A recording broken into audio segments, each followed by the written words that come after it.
Hi viewers, thank you for joining in today. My name is Arun and you have started watching the AI with Arun Show.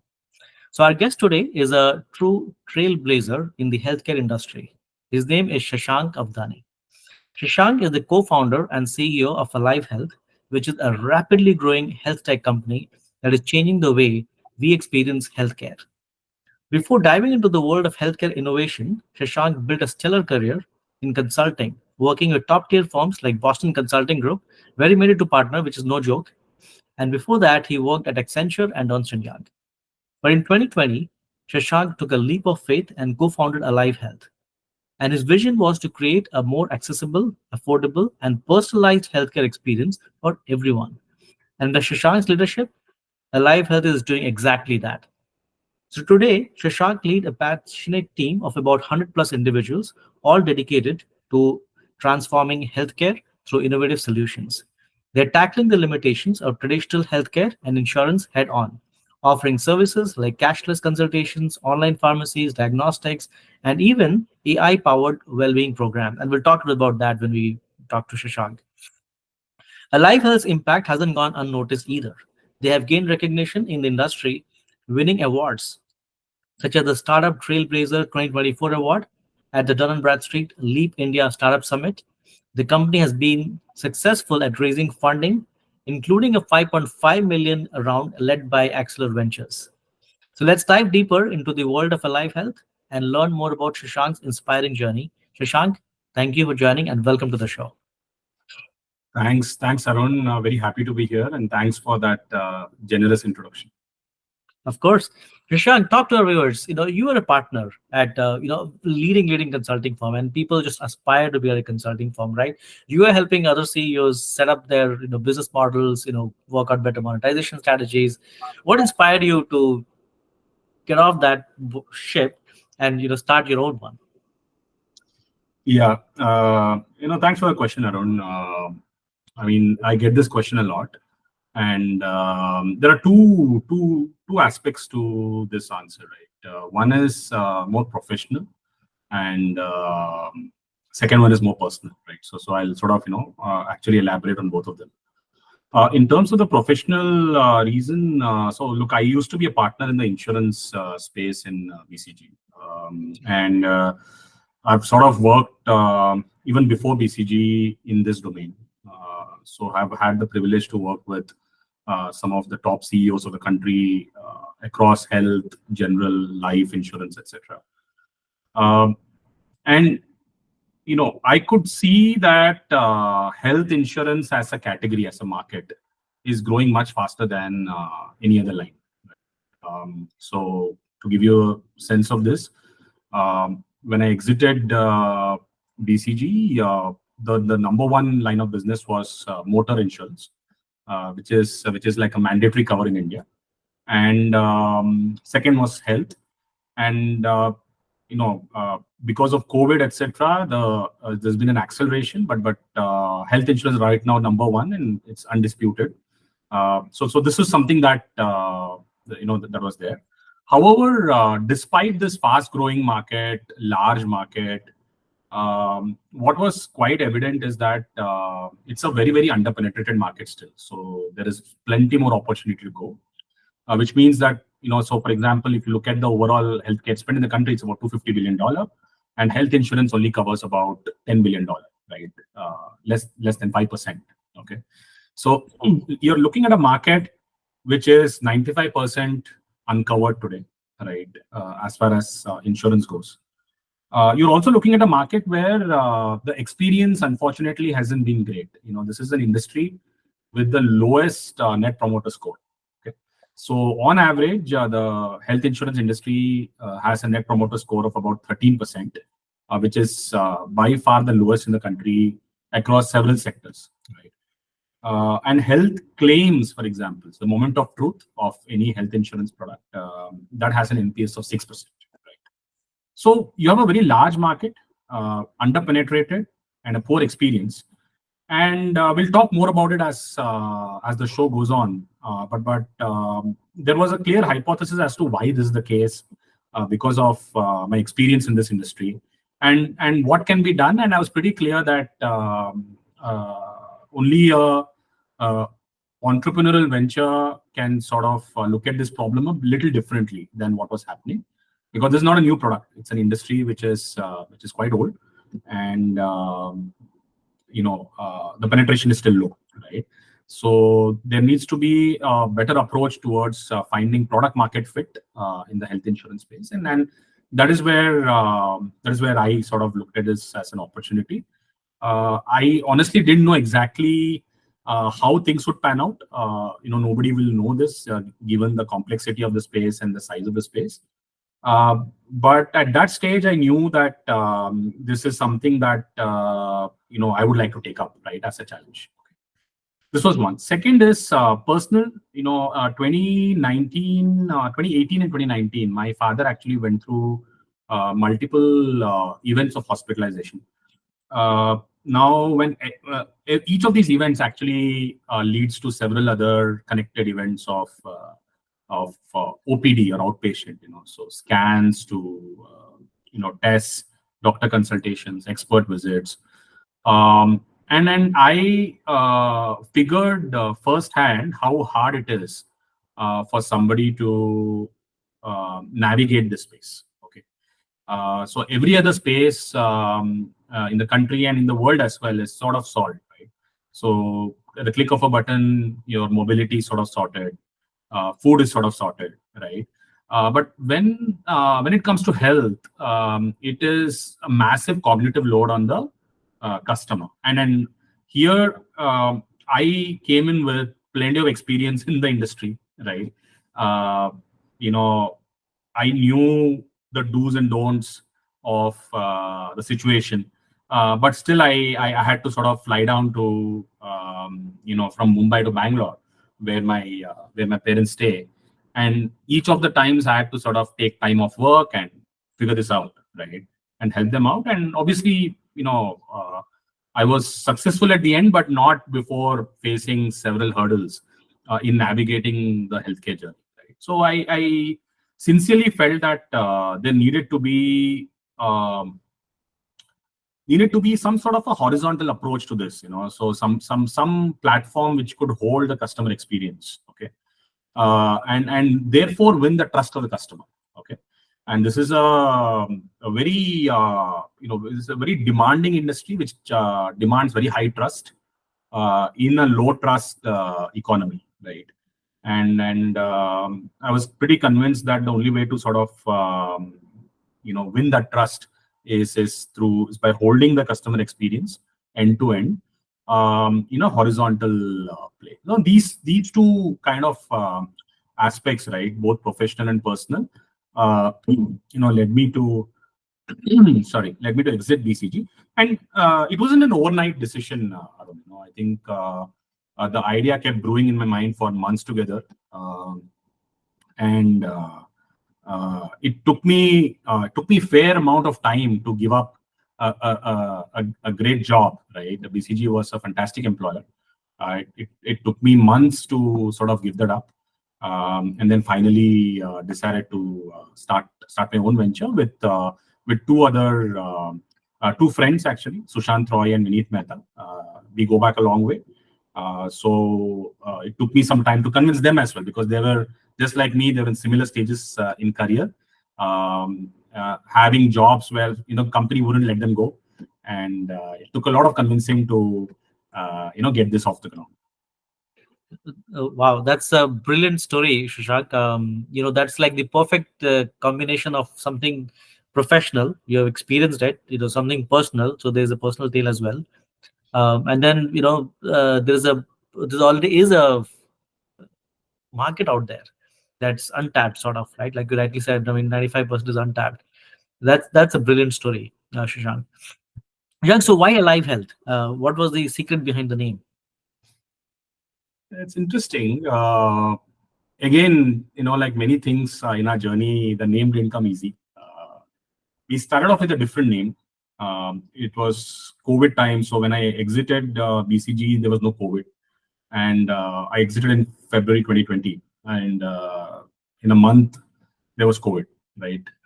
So it was a very uncertain kind of time. My co-founders had yet not joined me in this venture, so I was there without a job, and my co-founders were just about putting in their papers, and there was COVID, and because there was COVID, there was so much uncertainty that also gave everybody a reason to question whether the decision is right or wrong.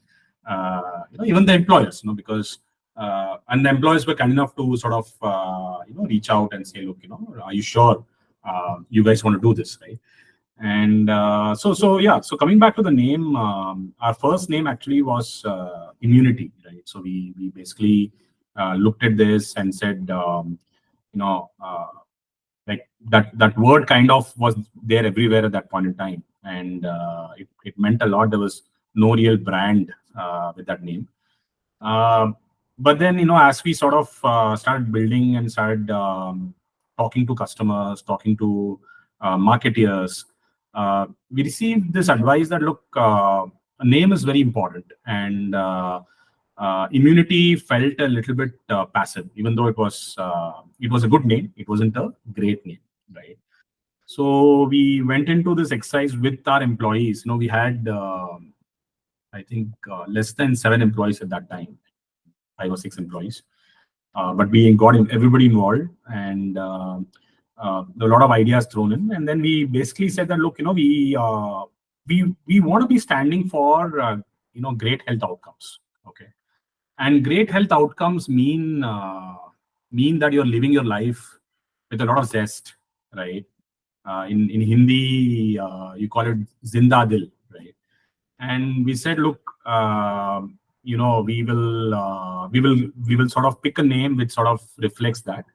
And in Alyve, there is a Y to denote the freshness of the name, right? Alyve is not spelled with a Y typically, and we said we will sort of do that, and we've kind of stayed true to that original thought process or vision in terms of the way we look at our product propositions, the customer experience, the way we like showcase the brand on our website or anywhere else. We celebrate life, right? And I think that is the genesis of that name, Alyve. Yeah, very interesting. Very interesting. Well, from Immunity to Alyve. Yeah, Yeah. I didn't notice it comes with the Y line. So, and your website is very refreshing, by the way. So I was Yeah. researching, I looked at it. It was very, very refreshing. Yeah. Thank you. So wonderful, there, Shashank. Shashank, so talk to our viewers now about some of the problem statement that you're solving. So insurance tech is a big place, right? It's like a monster by itself. So what exact problems that you're trying to solve with Alyve? Yeah, interestingly, we don't look at ourselves as insurtech, even though we work with insurance companies. I'll sort of come to that. We look at ourselves as a health tech company, because we are deeply focused on healthcare, and the problem is pretty simple. Like I mentioned, for any healthcare market, right? Health plan coverage is very critical. Okay? Now, without coverage, what happens is it sort of moves several people a couple of notches down in terms of their wealth, or for folks who are close to the poverty line, it moves them below the poverty line, right? So healthcare coverage is critical for the progress of a country. Okay, and health coverage also brings with it a lot of efficiencies, okay, in terms of the kind of pricing which is available. Otherwise, typically when you go out of pocket, there are many price leakages which could happen. Okay, now with the power of groups, you're able to sort of negotiate better with supply, and there is plenty of margin in this industry. That margin can be passed on to the customers if a country is covered, right? So that's the essential problem. And the interesting thing is, this problem is pretty obvious. Anybody looking at this space understands this, right? And there's various statistic. Like out-of-pocket spending is about 70%, government spending is about 25%, and 5% is insurance. It's well-known thing in India. But the solution to this is actually very counterintuitive, and this is where we come in. Okay, so the most obvious way to solve this is if insurance is underpenetrated or coverage is underpenetrated, and which is what traditional companies or traditional insurance companies have been doing since many years, since decades actually. You just focus on selling more, right? I mean, that's the simplest solution.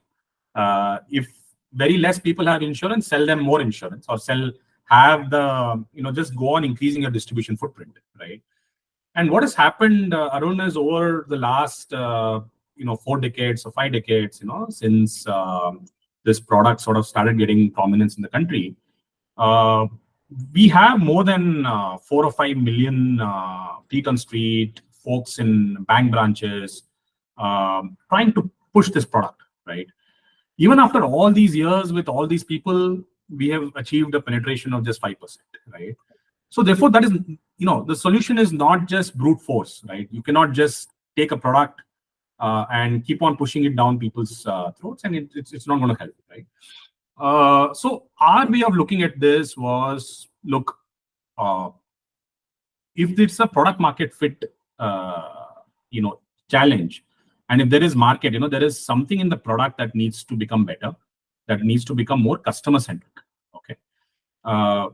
And then what is that? Today, the product primarily, or at least when we started, primarily was if you get hospitalized, the product pays you. Okay. It wouldn't cover preventive care. It wouldn't cover your regular curative care, which is your consultations, medicines, diagnostics, right? And our belief and our thesis is that the way to solve the product market fit problem in this space is actually to be able to design better products. Okay. And then that's the first thing that we did. So while the problem is fairly obvious, right?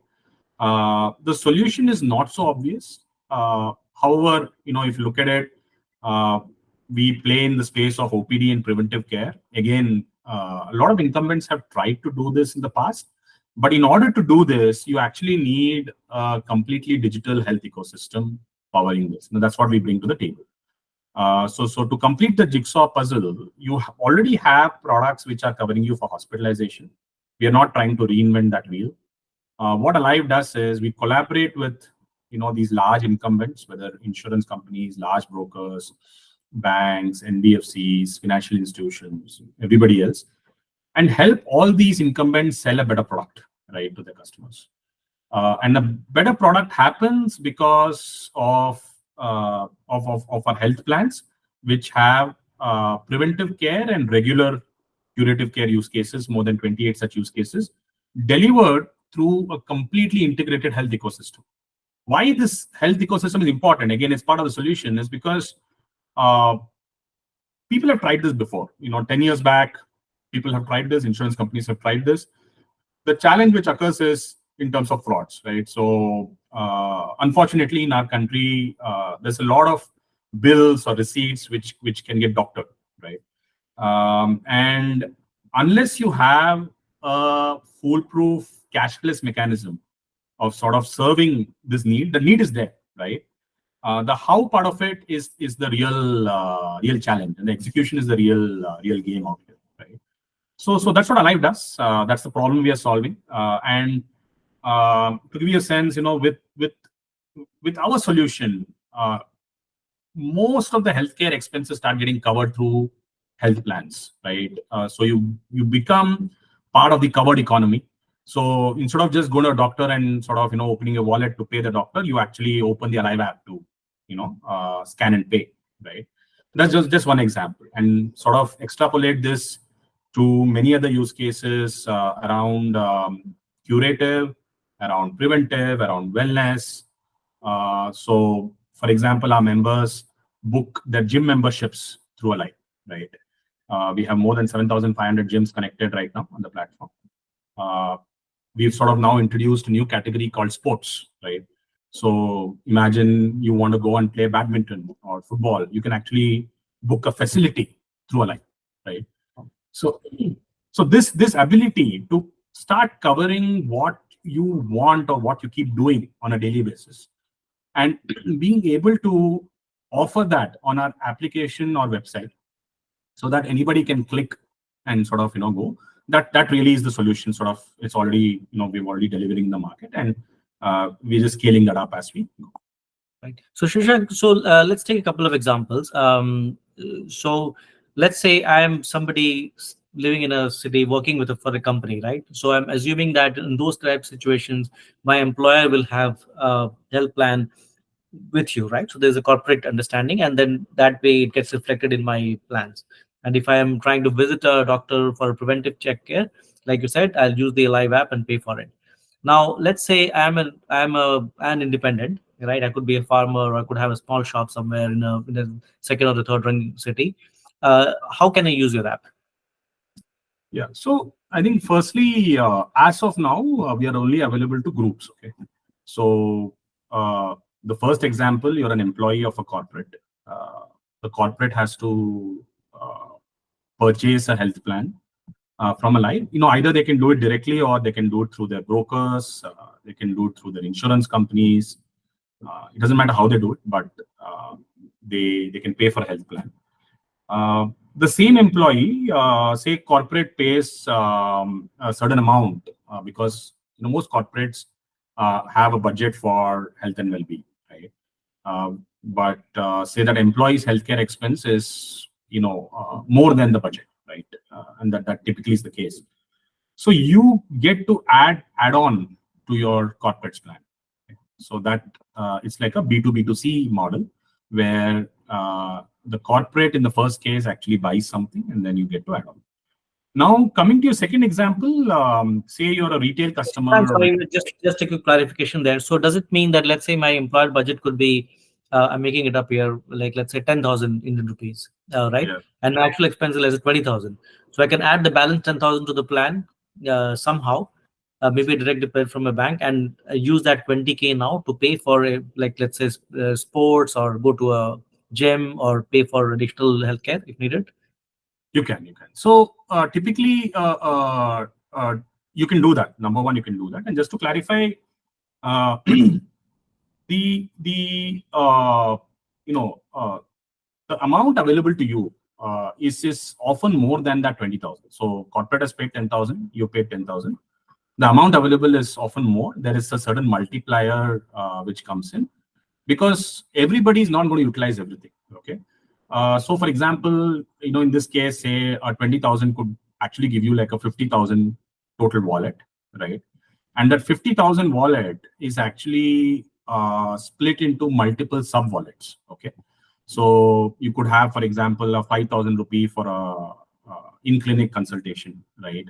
A 5,000 rupee for a teleconsultation, a 5,000 for a medicine, and all of this is configurable, right? So the way this works is, we actually sit down with the corporates. They tell us that this is their budget and this is the kind of, roughly the kind of limits and sub limits they're looking at. Because we have plenty of historic data, we are able to look at this. We are able to work with the insurance companies, help them price this product out at the right price, deliver it to the customer, and within minutes, this can be configured on a platform. That's the USP. So whatever be the health plan. So for example, one corporate could be looking at more of annual health checkups, right? Because they want more preventive care, right? Some other corporate could be looking at more teleconsultation, because their employees are everywhere and they want them to use a teleconsultation service, and so on and so forth. And we have corporates who are now looking at, like I said, gyms and sports for younger people. For slightly older people, they're looking at different kind of covers and so on and so forth. So all of this is possible. So if you look at a corporate, say, which has 100,000 employees, you can have different plans for, say, the youngest 30,000, and then different segments, and so on and so forth. You could also craft a plan where you're looking at the middle-age segment and saying, okay, what do they need? So this can be done, within hours. This can be made, active or live, and everybody in that corporate will be invited to look at what their plan entails, right? Check it out, and they can add on. They can add they can add on a cover at that point in time, right? You have a window of typically 2 to 3 weeks where they can add on a cover. They can refine their cover. So it's a pretty flexible platform that way, right? And for the first time in this industry, what happens is, there's this concept of unboxing which happens in every consumer industry, right? So you buy a new phone, first thing you do is unboxing, right? Uh, Nobody unboxed the traditional health coverage products or health insurance products. They got it as a big file. They would put it in their almirah and hope that they never have to use it, right, for the rest of their lives. And which is a good thing. You don't have to use that. But as far as Alyve Health plans are concerned, you want to start using it, right? You want to book your first, say gym class, or you want to start doing stuff because it's covered. And because of that, what happens is more and more people will take up preventive care. More and more people will sort of look at this and say, okay, I have to go for an eye checkup because part of the plan. Let me sort of go and do it. Let me now also buy an add-on for my wife or for my children and so on and so forth, right? And this is another big insight which sort of is again non-obvious. The way to make more and more people utilize healthcare is not to offer them more healthcare, right? That is already there. It is to offer them the financial means to access that healthcare. So financial disruption is actually key for healthcare disruption, right? And then which is another thing that at least I had sort of looked at this space very closely earlier before I started. So this was your example of a corporate employee. I hope it's pretty clear. It does answer. Yeah. And it's a very different way of thinking about it, because it's not that, like you said, right?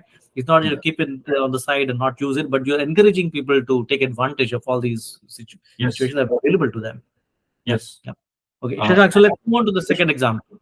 Second example is a retail customer. He could be a trader. He could be a farmer. Now, if this retail customer, they cannot come to a website today, as of today, and buy any plan. Okay? They also need to get covered through a group. Now, this group could be, for example, they could have borrowed through a bank or an NBFC, right? And as part of their relationship with that group, they could get access to a health plan from Alyve, either as part of a savings account, a credit card, or a loan, etc. You could sort of get access to the health plans, and then you can follow the same journey. You can add on to it, and so on and so forth, right? Or they could be part of an association. For example, I did my MBA from XLRI Jamshedpur, and the alumni of XLRI actually are members of Alyve, where they can actually come in and purchase health plans on Alyve, right? So alumni, societies, trusts, clubs, right? So you need to be part of a group today. And a registered group as such. Like 4 friends cannot form a group and come and tell us that start covering this. So this is how you access Alyve. And then for us, both these markets are growing quite fast. One is the corporate market. That's because corporates are now looking for much beyond the traditional products, and they want to offer this kind of an experience to their employees, right? And on the other side, you have many anchor groups who are looking to offer this to their customers, to their distributors, retailers, and so on and so forth. So conglomerates offering this to their most loyal sort of dealers, for example. You have depending on the loyalty points of the dealer, you have a different kind of health plan which is offered. Similarly, an NBFC or a MFI offering this to their customers. And we have examples of all these, and both these markets, whether it's employee market or what we call the customer market, right? Both these markets are actually growing quite fast.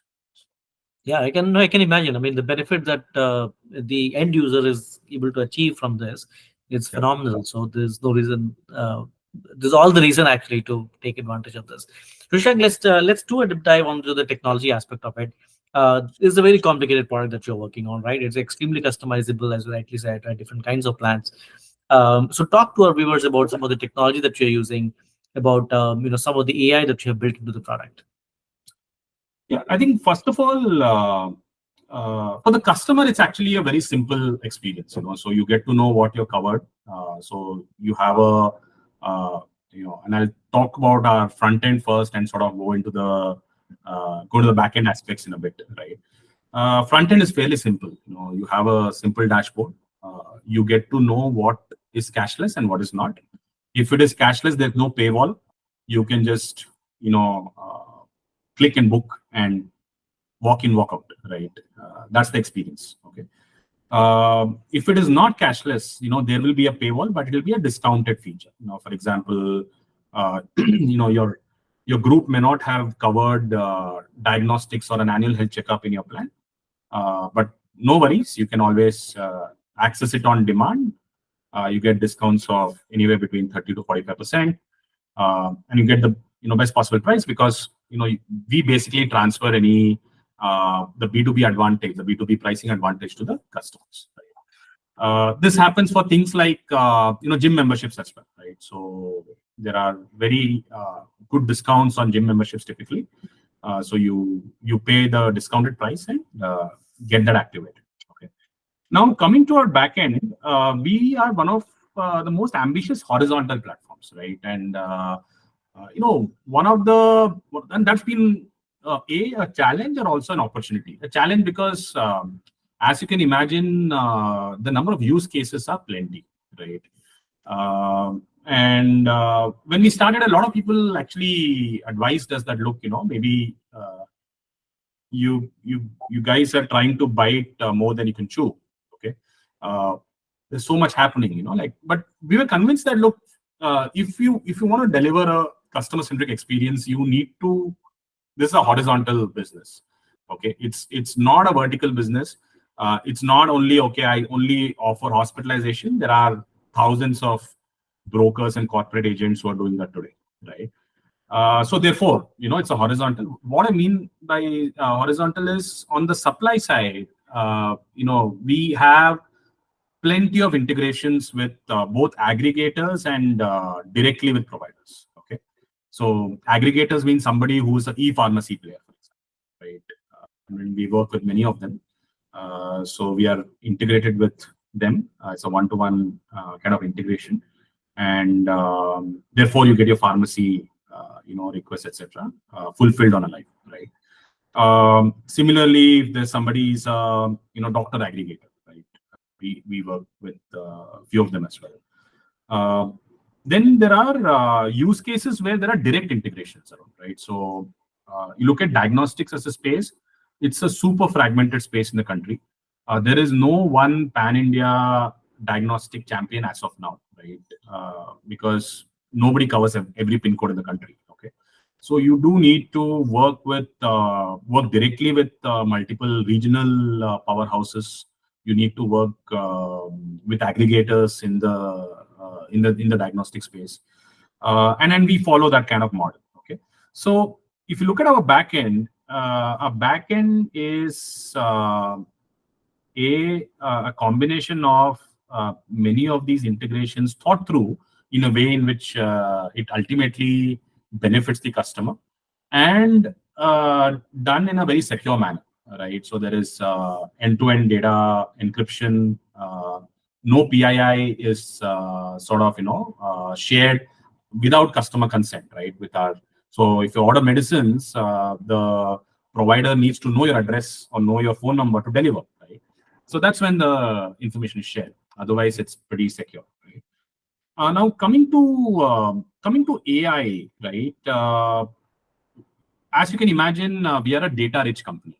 Okay? So there is a concept of longitudinal data. So what that means is it is data across the horizontal side explained. Okay, so right from your activity to your blood work to your radiology to your consultations, prescriptions, the kind of medicines you're taking, right? All of this data, right, is available. But the way we look at this is we look at data in terms of clusters. We are not looking at data to try and start calling customers and selling them something. That's completely off the thing. It's about clustering information in cohorts and looking at what matters. So, for example, this is a massive advantage in terms of product design, right? So say there is a group, a small corporate in Mumbai, um, and in a particular sort of geographic location, right? The kind of product design which happens there would be very different from a corporate which is spread out to the SEZs of the country who have manufacturing plants and so on and so forth, right? And similarly for other groups. So at a group level, right, there is a product design capability. A lot of the AI today is a means to an end. Okay, so I want to sort of first classify that. It's not that AI for us is a silver bullet to say, okay, group number one, this is the plan. It doesn't happen that way. It's a means to an end where we actually we have specialized engineers who are proficient in these technologies, who are working with large language models, who are working with infra such as say Google Gemini, for example, right? All the the public APIs which are available with some of these infra players, and working with the product team. That's most important, because at the end of the day, like I said, AI is a means to an end, and we need to sort of so one is the product design. Second is product pricing, right? So for example, if I offer, say there are 100 people in the room, if I offer them a certain plan, the key aspect of pricing is it will get utilized. They will utilize the plan, because this is not this is unlike the traditional product. It's not a product which will be in your Almira, right? You will use it, right? Now the question is, how much will they use it, right? And what kind of use cases might happen during the year, right? Will there be an inflection point? Like, so for example, COVID was like a black swan event, right? So have we modeled for that, right? Have we modeled for the regular use cases? Okay. And this as well is dependent on the kind of customer, what they have done before on our platform, the kind of group, where the group is present, and plenty of other variables, right? So we look at all of this and say, okay, then there is propositions which are possible today because of AI, which was not possible earlier. For example, on a product for most of our members, we have something called an AI diet planner, right? What happens here is you actually tell the model that who are you, what kind of food you like to eat, and what are non-negotiables. So your morning black coffee is sacrosanct. You cannot change that, right? So on and so forth. And within these constraints, the model is able to come back to you with a nutrition chart, right? We're also working out a solution where, for example, if you have done any blood work on the platform, or if you want to upload your health records, etc., based on your preferences, your persona, as well as the reports, right? You could actually get a very customized, very tailored nutrition plan, exercise plan, and so on and so forth, right? Now, these use cases, while simple models could do it, today's large language models, generative AI, are pretty good with some of these use cases when we have engineers and product managers working with the model, right? So this is the second. And the third is in terms of like computer vision, right? So even today we have propositions such as posture correction, right? Where a camera actually looks at you when you're standing, when you're exercising, right? And actually tells you that, look, what do you need to do to correct your posture, right? In terms of your neck position, in terms of your back position, and so on and so forth. We use this in conjunction with an expert in physiotherapy, right? So somebody who's an expert, you can actually take a session with an expert. Aided by computer vision, this person is able to actually guide you in terms of the right form factor for exercises, right? And some of this is already live. Actually, most of what I'm talking about is live, right? Obviously, like anything, it keeps getting refined. Okay, so this is in terms of proposition. Then in terms of customer experience, we leverage AI in a big way today. For example, if a customer wants to know very easily, right, what is covered, not covered, that is not a big problem. But within that as well, there are things like, for example, many plans may not cover a visit to Ayurvedic specialist, right? And you might be booking an Ayurvedic specialist, and that time the model basically tells you that, look, this is not part of your plan. What it's basically doing is looking at the plan details, probably in a brochure and so on and so forth, and at the time of at the moment of truth, it is actually trying to remind you, right? The other thing in customer experience is in terms of red flagging, right? So if you look at all our customer interactions, what are things which need to go to the escalation desk, right? What type of customer should we do a call back and figure out like what went wrong, and then we are able to take very early actions because of this, right? Where experience might not be the best because of reasons, but it's not the best. We're able to sort of look at this proactively, try and call these folks back, understand, and sort of feed that back into the product to say that, look, this is where things didn't go as per plan. So we are able to move the product cycle faster because of AI. Yeah. So those are so whether it's product overall plan design, newer propositions, plan pricing, customer experience actually feeding back into product, right?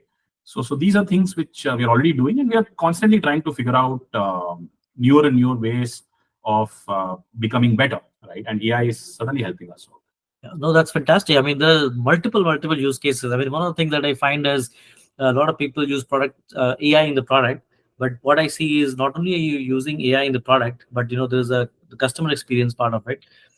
Then also on the operations, some of the examples that you gave about the customer support or the tech support part, right? These are wonderful examples of AI. Shashank, I want to touch upon one part. You talked about pricing, and I just a slight digression, but still very relevant to the pricing. So the Indian government is recently talking about GST on the insurance. I know there's an article that you published in the business world, but you wanted to have the audience hear your opinion on that. Very quickly, if you can talk about what's your opinion on that. Yeah, very quickly. I think GST has always been there. So there is before the GST world, there was a service tax on insurance, right? So it's not new. It's not sort of all of a sudden brought in by the current government. It's been there, right? However, there are two aspects here, Arun, and these are purely on the grounds of logic. This is not a political point. It's purely on the grounds of logic. First aspect is insurance. Like I said, for India, for the next orbit of India, right? Healthcare coverage is actually something which is very, very critical. Okay, it conserves the wealth, it protects the citizens. It's very, very critical. So it's not a need to have, or it's a must-have product. It's not a luxury product, right? So that's number one, and then that is something that a lot of people have opined on, on this point. A lot of experts, and that's fairly obvious, right? But the second point is actually not so obvious. Where the point is that, say, if one goes to a hospital by themselves without insurance or without any cover, you actually don't pay GST out there. Okay, for most healthcare expenses, so you visit a doctor, and many of your listeners and viewers would have visited many doctors. You don't have GST on your bill. Okay, it's a simple transaction, right? But if you do the same thing through a health plan or health insurance, right, there is a GST element of 18%. Okay, so that's the point. Point is, if we need India to get covered, right, the end users need to be incentivized to take this. There should not be any point against a coverage, right? If we can manage that, that's great. I'm sure many of the folks experts within the government as well are talking about this. I'm sure over a period of time, or sooner rather than later, we hope to see some relief out here, which will actually help the cause of the country more than anything else. Yeah. Yeah, no, completely. I mean, when the Prime Minister spoke about from the Independence speech about Viksit Bharat 2047, right? One of the key things he also mentioned was how Indians should be healthy, how people should be healthy. And what Yes, you are doing is exactly that, right? Keeping them healthy. It's absolutely. proactive, and that is the way of staying healthy. So completely aligned, Shrag, makes complete sense. So talking about the future, Shrag, so that's a perfect sequel to our next part of our show. Let's talk about the future. So talk to our viewers about where do you see the company in the next couple of years. That's the first part, and the second part is how are you seeing AI? You spoke already at doing a lot of AI in your product today. What more are you thinking about using AI, or how else are you thinking about AI in your product and market? Yeah, I think to be honest, Arun, I think we are just getting started. Like I said, the market is very large, right? Very underpenetrated. We do believe that we have a product proposition which is very relevant, right? And that's important, because without that relevance, we cannot see the demand, that we are seeing, and hopefully we'll continue to see that, right? So as we go along, uh, our North Star metrics are around customers, right? So nothing else, because this is a such a large market that and such an undercovered market that actually talking about competition doesn't make sense at this stage. It's you actually need more and more people to sort of attack this market, right? Now customers, when you look at customers, you know every decision in Alive, we look at whether that decision is enabling that customer to cover more of their healthcare expenses on Alive, right? Which means either you add a category or you become really great at a few categories, right? And both are valid decision points. So that's one. So covering your healthcare expenses through Alive is an important metric. Second is, are they able to do this with a brilliant experience, right? So just like when you hail a cab through a cab aggregator, every ride, every transaction you have rating. Our customers can rate us for every transaction that they do. Every transaction. So whether you talk to a customer service, whether you order something, whether you are on a program, on a chronic care program, preventive care program, you're rating us on everything. Okay. And that's a very important metric, for the entire company, because that determines how good the experience as of now is. And right now, more than 81% of our customers are extremely happy with their services. So when you rate, you get the choice to say, are you extremely happy, you're happy, you're satisfied, and so on. So now, extremely happy is 81% today. And we are constantly tracking this day in, day out, week in, week out. Um, the third one is, like I said, in the overall economy, are we able to make a difference in terms of coverage? Because like I said, we are not working by ourselves. We work with insurance companies, right? We work with the large distributors. It is in our interest, it's in the economy's interest, that we are able to give them the products which make a difference, right? So to cut the long story short, in the future we are looking at sort of growing the platform that we have built, trying to cover as much of the healthcare expenses of the country as possible through this platform, right? And making India more and more covered economy. So that's the first. In terms of AI, uh, we we want to double down on the use cases which we have already uncovered, right? Because like I said, with AI, it's again it's a journey where you look at the model, what it can do, get your best engineers, your best product managers to sort of start working on a business problem. It's a means to an end, right? And leverage AI, to solve that business problem, right?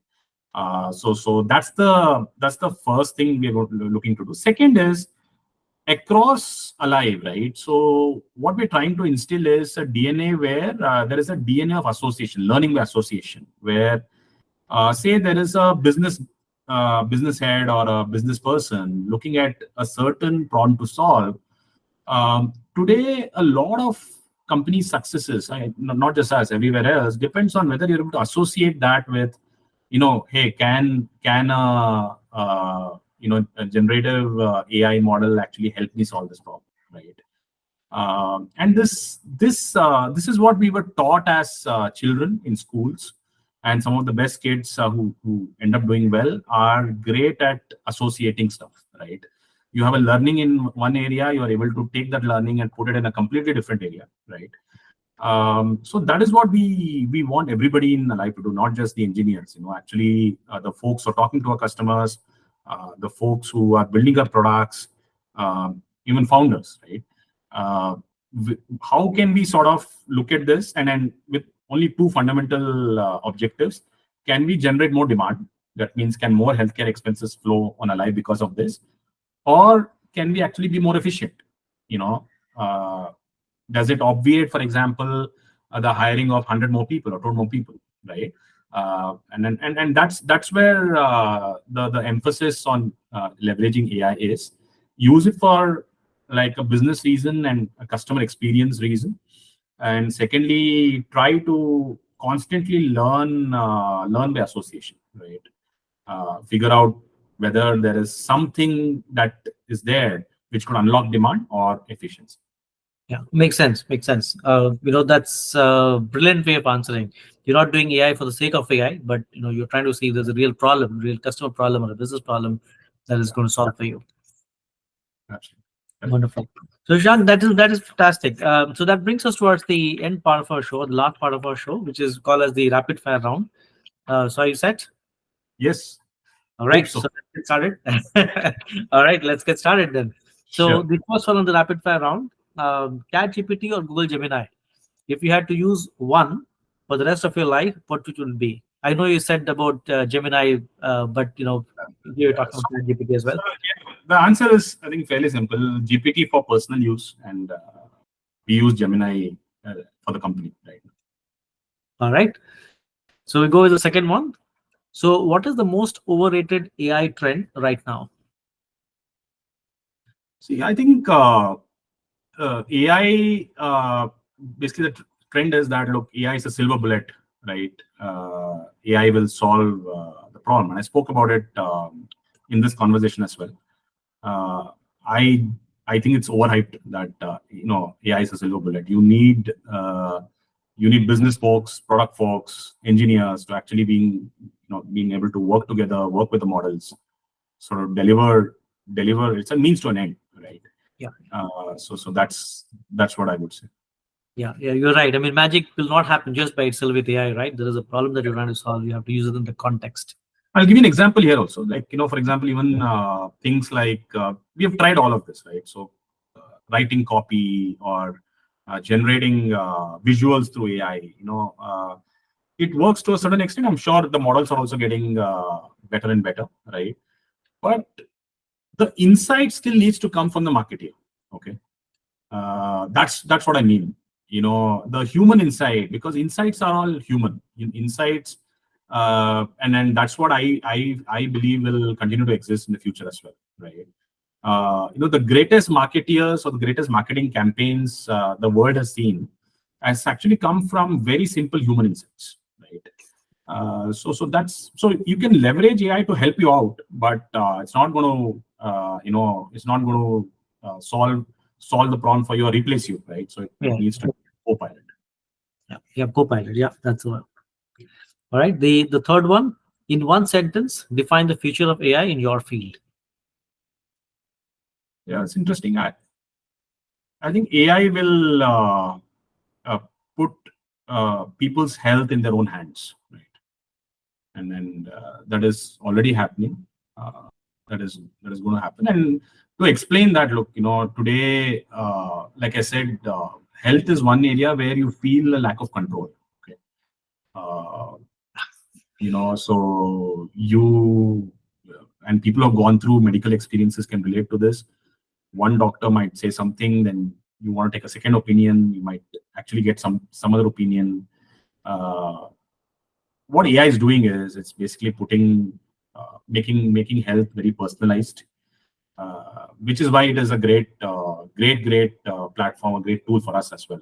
because the way we are headed in the future is being able to personalize healthcare for people. Like, so if you're consuming set of medicines, today's models are able to tell you that, okay, these medicines might interact with each other, right? You might want to, you might still want to have to go to a doctor to get a new prescription, but this is an example. So you put your health in your own hands, and people start trusting it more, right, as time goes on. Yeah. Yeah. Okay. The next one, what is the one AI skill that everyone should learn today to be better prepared for tomorrow? Yeah, so like I said, again, it's a counterintuitive answer. Like a lot of people might think, okay, go for a GPT course, or there are a lot of courses, But I truly believe that there is this concept of, are you learning how to learn, right? Which is again learning by association. Okay, can the question that people need to ask when they see something is, can AI actually help in this? Yeah. So I have a certain problem I'm solving. Can AI help in this? I'll give you an example, right? So, for example, one of the problems in healthcare is transparency. So, before going to the hospital, you don't know how much a procedure might cost. Okay. So, you might have a 1 lakh insurance or 2 lakh insurance, but what if it costs 5 lakhs, right? You need to know, because then you can get the funds ready, right? Things like this, the first sort of port of call needs to be, okay, can LLM actually help me in this? The answer may be yes or no, I don't know, right? But so this ability to generate such hypothesis, right, is very important. And I'm not only talking about the product managers and the engineers. This needs to happen across the company, right? If a customer service agent is solving a problem, right, the person needs to ask, okay, can this help me, right? And so on and so forth. And we are trying to build that within our own company, right? I think this is a skill that everybody requires in today's age, right from school days, actually. Right. Yeah. Yeah. Brilliantly answered. Brilliantly answered. The last one, if AI could take over one of your daily tasks completely, what would it be? Yeah. I think it's it's calendar management, I would say, right? So one of the things which happens is, like, calendar is everything. Like, you might relate to it as well. You have to live by it.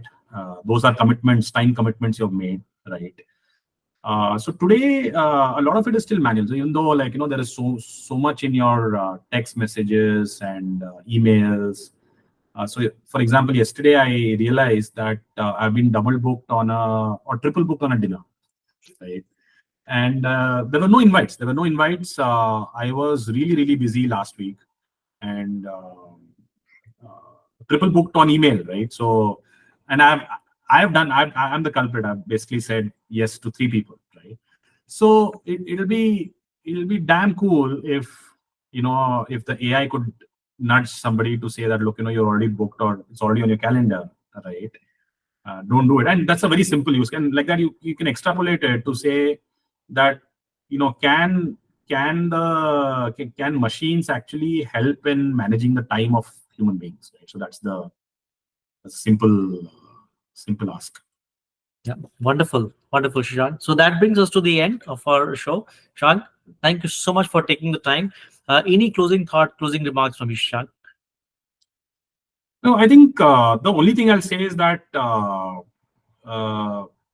healthcare, especially healthcare with AI, right, is really at an inflection point. And I'm sure this is something that that has been said before as well. But I want to reiterate that because this is a space where one can truly impact the lives of people, and it'll be fantastic to see people, technology, artificial intelligence sort of coming together to be able to do that. Yeah, so that's the only thing I'll say. So that's very inspiring, Shashank. I'm sure a lot of people, would be founders or current founders, will be inspired by this to do more in this. Thank you. Thank you for your time. Thanks, Arun. Thanks for this.